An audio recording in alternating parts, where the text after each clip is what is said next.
One of the most intriguing discoveries in modern science is the fact that there is nothing in this world that even approaches what might be called truly solid.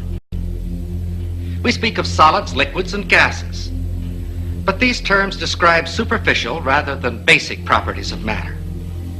All matter, regardless of its state, is composed of invisible particles called atoms, which in turn are composed of other particles. The air we breathe, though invisible to us, is just as real as wood or metal, because it's made of the same fundamental particles. It is the arrangement of these particles and the forces that bind them together that give to a substance its special properties. If we bring a piece of steel close to a magnet, we say that the steel becomes magnetized. But what is it that actually happens? If we place the steel inside a coil of wire connected to a high-gain amplifier, and then bring the magnet close to the bar of steel, we can hear something that suggests movement inside the steel. Listen.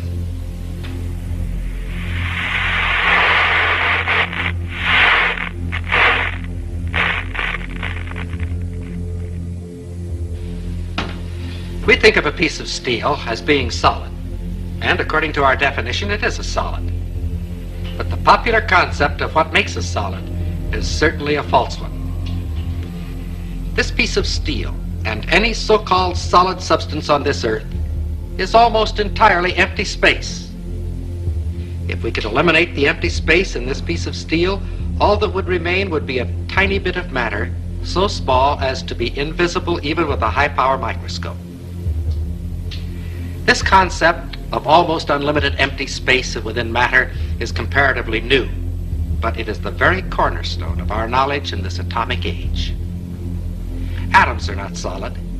Instead, they are tiny solar systems composed of infinitely small particles revolving at tremendous speeds and bound together by enormous forces. And like our solar system, atoms are almost entirely empty space. For the moment, let's forget the forces within the atom. Thinking only of the particles and the empty space around them, science knows no reason why I couldn't take this so-called solid steel bottle and just throw it right on through that wall. Except this, we've tried it and it hasn't worked. If I were to attempt to run through that wall right now, all I'd get for my trouble would be a good-sized lump on the head. But that which would prevent my body passing through the wall would not be a collision of particles, but rather a collision of forces, the same forces that make an atom bomb. And if it were not for these forces, my body could go freely back and forth through that wall, just as though it were not there. It is within the realm of scientific possibility that there could be two worlds coexistent, occupying the same part of space at the same moment of time, each world just as real as the other, with its mountains, valleys, rivers, trees, and people. And that one world could pass freely through the other world, neither world being conscious of the existence of the other world, if you grant just one thing. Atomic forces within the material substance of these two worlds that are not mutually interactive. What do we mean by this? Let's see. Here are two pieces of steel. Their appearance is quite similar, but a magnet will reveal a basic internal difference between the two pieces. This one, of course, is picked up, but this one is unaffected. This piece of steel is non-magnetic, stainless steel. Of course, we all know that other metals, such as brass or aluminum, are not affected by the magnet. But a ring made of aluminum is something else. It can be suspended in air by the electromagnetic force of what is actually a transformer.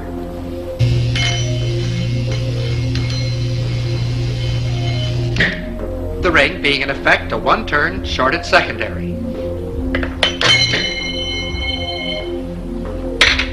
A smaller ring will react even more violently.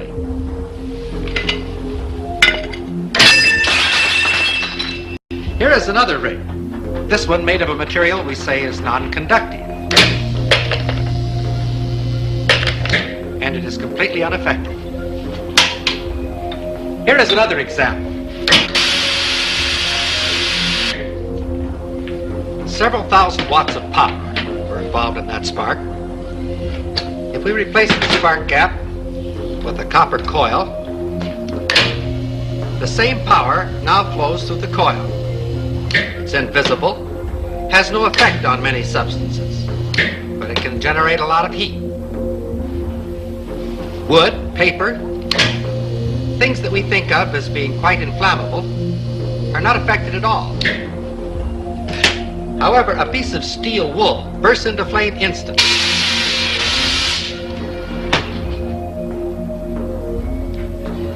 Did you ever fry an egg on a cold stove? It's no trick at all if you have the right equipment. This is a cold hot plate, and because it's cold, you can make it out of wood, if you like. Just be sure that there's a coil of wire inside and that you connect that coil to a high voltage alternating current source. The rest is easy. As long as we're being different, we'll use motor oil instead of Crisco.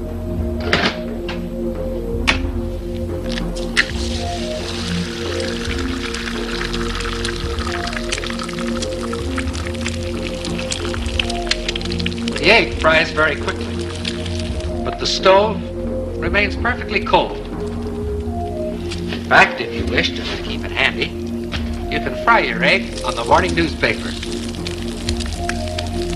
With a gadget like this, you can get up in the morning, sit on the stove, read the morning newspaper, and fry the eggs in your lap. Another example of the fact that physical forces can be quite selective in their effect. All of the examples which we have cited thus far have been in the physical realm, and of course have been limited by that fact. We can, however, cite examples that transcend the purely physical and clearly demonstrate the reality of these two worlds. And if the universe is a hologram of some sense, in some way, it suggests that there may be two very drastically different levels to reality, that the concrete reality we see, you know, when we look at these chairs and at the, you know, the trees and the clouds and everything like that, our bodies are just one way that reality manifests, and that at some deep level there's a level of reality where everything dissolves into an ocean of energy that is holographically interconnected, where every portion of the universe is contained in every tiny area of the universe. Quantum physics has revealed what ancient masters knew. Matter does not exist. The concept of substance arose from the philosophy of Aristotle, and from that concept came science's conception of matter.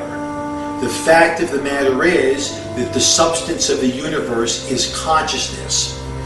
Belief that the substance of the universe is matter leads to what I call a fear-greed dichotomy, as people in their quiet desperation attempt to accumulate as many material possessions and riches as possible. In fact, the substance of the universe is consciousness. Therefore, it is behavior that is important. The easy answer to the question as to whether reality itself is illusory and it's really all fuzzy and it's all just probabilities, the easy answer to that would be yes. So, you know, if I were hurrying off to a meeting instead of being interviewed and somebody came up to me and pestered me on the street and asked that question, and I'd say yes, that's basically right. But it's more complicated than that, because at the moment that you interact with reality,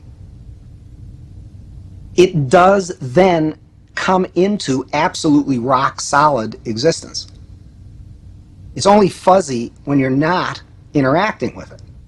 When we look at some of the modern scientific views of reality that have tried to get down to the nitty-gritty, we see that at its ultimate level, say in M theory or string theory, that reality is not solid, it's mostly empty space, and whatever solidity it has seems more to resemble a hologram picture rather than material, harsh, solid reality. It's a shimmering reality that seems to be very susceptible to the power of thought. Very powerful mystical experiences are perceived to represent a truer form of reality, a more fundamental level of reality that makes this material world really not mean as much. And you know, some people have described it as an illusion, which I think is sometimes a little strong, but I think the point they're trying to make is that it just doesn't have the realness, the quality of realness that these states have. And the ultimate goal of the mystic then, once they've had that experience, is to kind of keep trying to get back to that experience, because that is, in their eyes, what represents the fundamental level of reality. We have to go beyond our senses to create a new paradigm. Our senses determine everything that exists in our world. But that doesn't necessarily mean that's the end of our world. We have to embrace knowledge that's unconventional, that's in the unseen. And if we can wire it in our brain first, then what has always existed will now be seen by us. That's the paradigm shift. As he accepted the Nobel Prize, these were his words. As a man who has devoted his whole life to the most clear-headed science, to the study of matter, I can tell you, as the result of my research about atoms, this much. There is no matter as such. All matter originates and exists only by virtue of a force which brings the particle of an atom to vibration and holds this most minute solar system of the atom together.